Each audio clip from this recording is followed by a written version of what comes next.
ਵਾਹਿਗੁਰੂ ਜੀ ਕਾ ਖਾਲਸਾ ਵਾਹਿਗੁਰੂ ਜੀ ਕੀ ਫਤਿਹ ਜੀ In yesterday's video we discussed and translated the 12th pauri of Japji Sahib. Today we will be bringing forth the translation of the 13th pauri.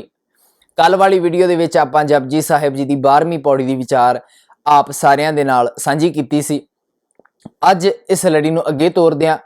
Japji Sahib ji ਦੀ 13ਵੀਂ ਪੌੜੀ ਦੀ ਵਿਚਾਰ ਆਪ ਸਭ ਦੇ ਨਾਲ ਸਾਂਝੀ ਕੀਤੀ ਜਾਵੇਗੀ। So first and foremost, let us begin by doing the part of this pauri followed by its translation. ਆਓ ਸਭ ਤੋਂ ਪਹਿਲਾਂ ਜਪਜੀ ਸਾਹਿਬ ਜੀ ਦੀ 13ਵੀਂ ਪੌੜੀ ਦੇ ਪਾਠ ਦੇ ਨਾਲ ਜੁੜੀਏ ਅਤੇ ਪਾਠ ਤੋਂ ਉਪਰੰਤ ਇਸ ਪੌੜੀ ਦੀ ਵਿਚਾਰ ਆਪ ਸਾਰਿਆਂ ਦੇ ਨਾਲ ਸਾਂਝੀ ਕੀਤੀ ਜਾਵੇਗੀ ਜੀ। ਸਤਨਾਮ ਸ੍ਰੀ ਵਾਹਿਗੁਰੂ ਸਾਹਿਬ ਜੀ। ਧੰਨ ਵਾਹਿਗੁਰੂ ਸਾਹਿਬ ਜੀ।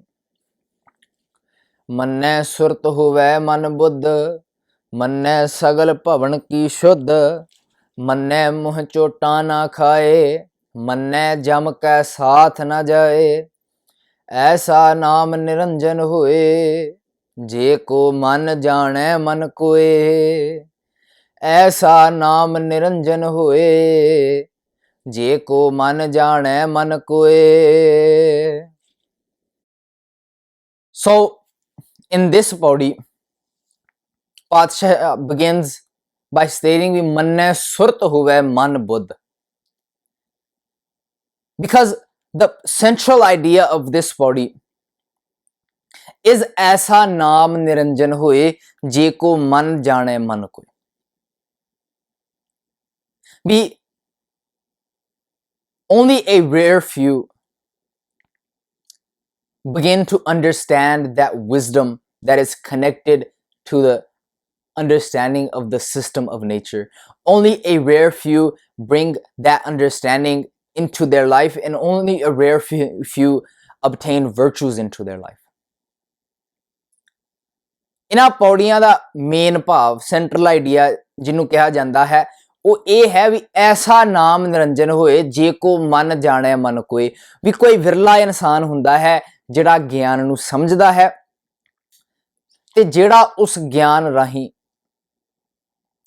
ਗੁਣਾਂ ਨੂੰ ਆਪਣੀ ਜ਼ਿੰਦਗੀ ਵਿੱਚ ਧਾਰਨ ਕਰਦਾ ਹੈ, ਗੁਣਾਂ ਦੇ ਆਧਾਰ ਤੇ ਜ਼ਿੰਦਗੀ ਨੂੰ ਜਿਉਂਦਾ ਹੈ। And the one who lives his life according to that wisdom, the one who lives his life according to those virtues, what changes come in his life? How does his life change? ਤੇ ਜਿਹੜਾ ਉਹਨਾਂ ਗੁਣਾਂ ਨੂੰ ਲਾਗੂ ਕਰਦਾ ਹੈ, ਉਹਦੀ ਜ਼ਿੰਦਗੀ ਵਿੱਚ ਕੀ ਬਦਲਾਅ ਆਉਂਦਾ ਹੈ, ਕਿੱਦਾਂ ਉਹਦੀ ਜ਼ਿੰਦਗੀ ਵਿੱਚ ਸੁਧਾਰ ਆਉਂਦਾ ਹੈ, ਪਾਤਸ਼ਾਹ ਇਹਨਾਂ ਪੌੜੀਆਂ ਦੇ ਵਿੱਚ ਬਿਆਨ ਕਰਦੇ ਨੇ, ਬਖਸ਼ਿਸ਼ ਕਰਦੇ ਨੇ। ਮੰਨੈ ਸੁਰਤ ਹੋਵੇ ਮਨ ਬੁੱਧ, the one who understands that wisdom, the one who understands what his responsibilities are as a human being, what happens automatically, his intellect becomes heightened. Automatically his awareness becomes sharpened. Automatically he begins to view everything using the angle of common sense. What will benefit me as well as society, and what tasks will hurt me and in turn be not beneficial for the society around me. ਪਾਸ਼ਾ ਕਹਿੰਦੇ ਨੇ ਜਿਹੜਾ ਗਿਆਨ ਨੂੰ ਸਮਝੇ, ਜਿਹੜਾ ਆਪਣੀਆਂ ਜ਼ਿੰਮੇਵਾਰੀਆਂ ਨੂੰ ਪਛਾਣੇ, ਫਿਰ ਇਹ ਸੁਭਾਵਕ ਗੱਲ ਹੈ ਕਿ ਉਹਦੀ ਸੁਰਤ ਉੱਚੀ ਹੁੰਦੀ ਜਾਂਦੀ ਹੈ। ਫਿਰ ਉਹ ਹਰੇਕ ਚੀਜ਼ ਨੂੰ ਕਾਮਨ ਸੈਂਸ ਦੀ ਕਸਵੱਟੀ ਤੇ ਲਾ ਕੇ ਪਰਖੇਗਾ ਵੀ ਮੈਂ ਆਹ ਕੰਮ ਕਰਨ ਲੱਗਾ ਹਾਂ, ਇਸ ਕੰਮ ਕਰਨ ਦੇ ਨਾਲ ਮੈਨੂੰ ਕੀ ਫਾਇਦਾ ਹੋਵੇਗਾ, ਤਾਂ ਮੇਰੇ ਆਲੇ ਦੁਆਲੇ ਦੇ ਸਮਾਜ ਨੂੰ ਕੀ ਫਾਇਦਾ ਹੋਵੇਗਾ, ਜਾਂ ਮੈਂ ਆਹ ਕੰਮ ਕਰਨ ਲੱਗਾ ਹਾਂ, ਇਸ ਕੰਮ ਕਰਨ ਦੇ ਨਾਲ ਮੇਰਾ ਨੁਕਸਾਨ ਕੀ ਹੋਵੇਗਾ, ਤਾਂ ਮੇਰੇ ਆਲੇ ਦੁਆਲੇ ਦੇ ਸਮਾਜ ਦਾ ਨੁਕਸਾਨ ਕੀ ਹੋਵੇਗਾ। ਫਿਰ ਬੰਦਾ ਇਦਾਂ ਸੋਚਣ ਲੱਗ ਪੈਂਦਾ ਹੈ। ਮੰਨੈ ਸੁਰਤ ਹੋਵੇ ਮਨ ਬੁੱਧ, and the intellect that was always living under the influence of the five vices, the intellect that was always living under the influence of the pujari structure, that intellect becomes free. That intellect combined with his awareness turns him into a more responsible human being who will carry out tasks for the betterment of the world around him. ਪਾਤਸ਼ਾਹ ਕਹਿੰਦੇ ਨੇ ਜਿਹੜੀ ਸੁਰਤ, ਜਿਹੜਾ ਮਨ, ਜਿਹੜੀ ਮਤ ਵਕਾਰਾਂ ਦੇ ਪ੍ਰਭਾਵ ਹੇਠਾਂ ਰਹਿ ਰਹੀ ਸੀ, ਜਿਹੜੀ ਮਤ ਪੁਜਾਰੀ ਢਾਂਚੇ ਦੇ ਮੁਤਾਬਕ ਚੱਲ ਰਹੀ ਸੀ, ਕਹਿੰਦੇ ਨੇ ਜਦੋਂ ਗਿਆਨ ਆ ਗਿਆ ਉਹ ਮਤ ਜਾਗਣ ਲੱਗੀ। ਉਸ ਮਤ ਦੇ ਅੰਦਰ ਇਹ ਸਮਝ ਆਈ ਕਿ ਯਾਰ ਮੈਂ ਆ ਕੰਮ ਕਰਨੇ ਹਨ ਤੇ ਆ ਕੰਮ ਮੈਂ ਨਹੀਂ ਕਰਨੇ। ਜਿਹੜੀ ਮਤ ਵਕਾਰਾਂ ਦੇ ਪ੍ਰਭਾਵ ਹੇਠਾਂ ਰਹਿ ਰਹੀ ਸੀ ਉਹ ਫਿਰ ਮਤ ਗੁਣਾ ਦੇ ਪਾਸੇ ਤੁਰ ਪਈ। ਉਹ ਫਿਰ ਮਤ ਸੱਚ ਦੇ ਮਾਰਗ ਤੇ ਤੁਰਨ ਲੱਗ ਪਈ। ਮੰਨੈ ਸੁਰਤ ਹੋਵੇ ਮਨ ਬੁੱਧ, ਮੰਨੈ ਸਗਲ ਭਵਨ ਕੀ ਸ਼ੁੱਧ। And throw that understanding, through that wisdom, I came to this conclusion that whatever I had been told by these religious clergy has all been a lie।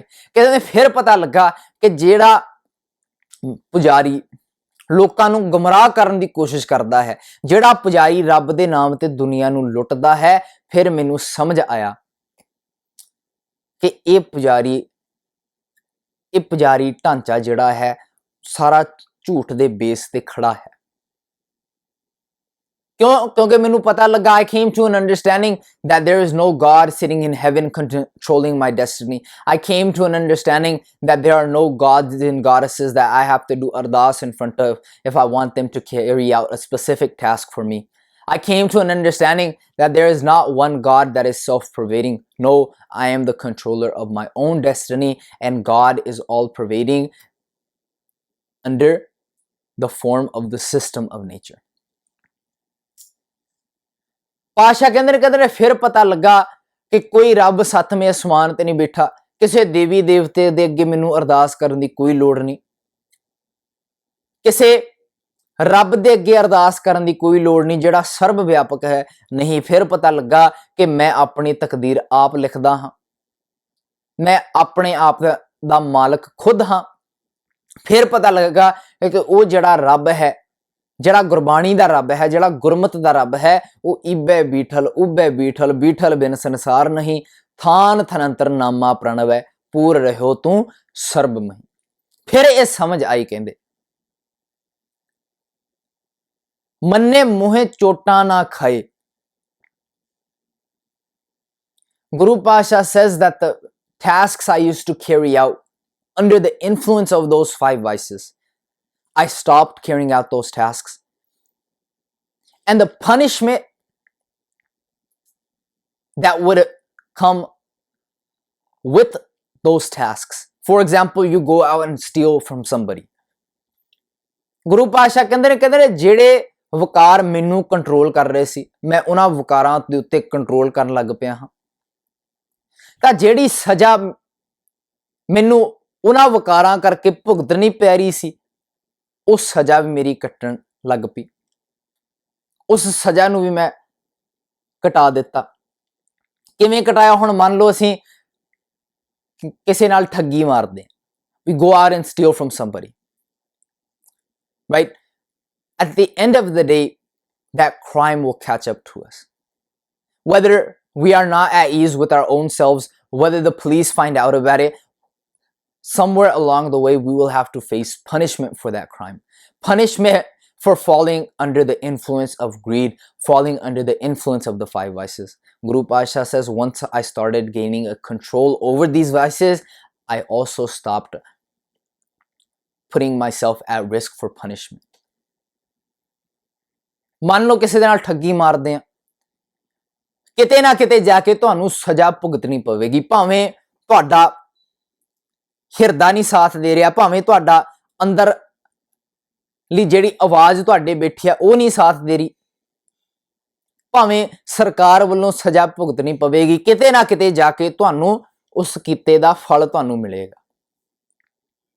ਠੀਕ ਹੈ ਜੀ। ਪਰ ਪਾਤਸ਼ਾਹ ਕਹਿੰਦੇ ਕਦਰ ਜਦੋਂ ਮੈਂ ਆਪਣੇ ਮਨ ਦੇ ਉੱਤੇ ਕੰਟਰੋਲ ਕਰਨ ਲੱਗ ਪਿਆ, ਫਿਰ ਜਿਹੜੀ ਸਜ਼ਾ ਮੈਨੂੰ ਵਕਾਰਾਂ ਕਰਕੇ ਭੁਗਤਣੀ ਪੈ ਰਹੀ ਸੀ, ਉਹ ਸਜ਼ਾ ਮੈਨੂੰ ਹੁਣ ਭੁਗਤਣ ਦੀ ਲੋੜ ਹੀ ਨਹੀਂ ਪੈਂਦੀ। ਕਿਉਂ? ਕਿਉਂਕਿ ਮਨ ਦੇ ਉੱਤੇ ਕੰਟਰੋਲ ਕਰ ਰਿਹਾ, ਮਨ ਵਸ ਵਿੱਚ ਕਰ ਲਿਆ।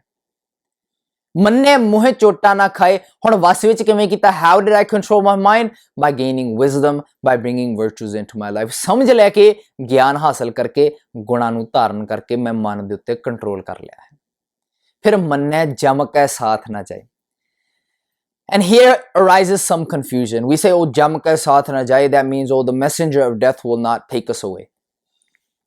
ਸਾਨੂੰ ਇਦਾਂ ਪੜਾਇਆ ਗਿਆ ਵੀ ਪ੍ਰਚਾਰਕ ਵੀ ਇਦਾਂ ਸਾਖੀਆਂ ਸੁਣਾਉਂਦੇ ਰਹੇ, ਵੱਡੇ ਵੱਡੇ ਪ੍ਰਚਾਰਕ, ਨਾਮੀ ਪ੍ਰਚਾਰਕ. ਵੇਖੋ ਜੀ, ਮਰਨ ਤੋਂ ਬਾਅਦ ਫਿਰ ਜੰਮ ਲੈਣ ਆਉਂਦੇ ਜੀ, ਇਦਾਂ ਦੇ ਹੁੰਦੇ ਜੀ, ਫਿਰ ਜਾ ਘਸੀਟਦੇ ਉੱਥੇ ਧਰਮਰਾਜ ਦੇ ਕੋਲ ਲਿਜਾਂਦੇ ਆ. ਠੀਕ ਹੈ ਜੀ, ਪਰ ਜੇ ਇਦਾਂ ਅਰਥ ਕਰਨੇ ਆ, we must remember that Guru Pasha, he used those terms that were already prevalent in society to give their own perspective. ਜੇ ਇਦਾਂ ਅਰਥ ਕਰਨੇ ਆ ਵੀ ਜਮ ਦਾ ਅਰਥ ਜਮਦੂਤ ਜਿਹੜੇ ਮਰਨ ਤੋਂ ਬਾਅਦ ਤੁਹਾਨੂੰ ਲੈਣ ਆਉਂਦੇ ਹੈ, ਤਾਂ ਹਰੇਕ ਦੇ ਉੱਤੇ ਇਹ ਸਮਾਂ ਆਵੇਗਾ, ਹਰੇਕ ਦੇ ਉੱਤੇ ਮੌਤ ਦਾ ਸਮਾਂ ਆਵੇਗਾ. Everyone will have to face death one day or another. And if we translate jam to mean messenger of death, then one day each and every one of us will have to accompany that messenger of death.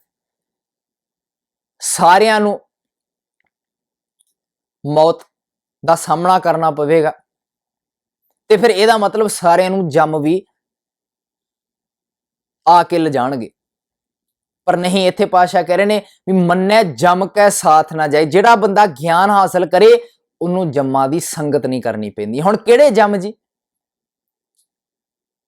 This does not mean the messenger of death, a ghost will come take you away. No, ਇਹਦਾ ਮਤਲਬ ਇਹ ਨਹੀਂ ਵੀ ਜਮਦੂਤ ਲੈ ਕੇ ਆ ਕੇ ਲੈਵੇਗਾ ਤੁਹਾਨੂੰ.